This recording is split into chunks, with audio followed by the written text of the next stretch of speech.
Times are busy at BC Tree Fruit Cider Company,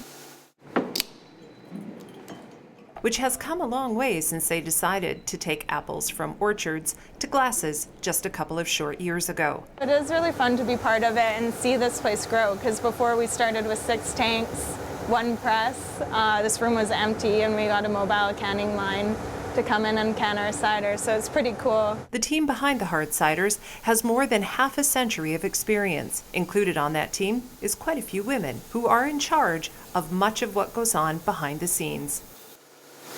Nadine Harrison and Sydney Bottomley are Cider Techs, a job that needs what they both have, a science background and a real appreciation for the wine industry. These ladies, whether in the lab or on the line, are charged with making sure all the steps along the way happen as seamlessly as possible. I take the can, I flip it over, then I line it up in the center and pierce the can, and then I shake it up to release all the CO2 and check the pressure, shake it again, and once it stays at the same level, I can then check the temperature. And from that, we can figure out the grams per liter of CO2, so the CO2 that's in solution in the cider. I like the balance I get on the creative outlet of it, as well as a scientific background.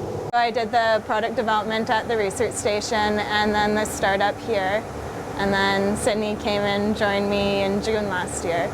In my last year of microbiology, I took a bunch of courses in enology, and I just kind of fell in love with it. I had Dr. DeClampers, and she was awesome, and I really liked the mixture of the biology and the chemistry of it all.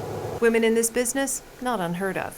What I think is special about these women, though, is that they have quite a hand in the creation of the flavors right through to the end product. So I've just hooked up a vacuum pump to this, and I'm stirring it to help release the CO2 from the solution.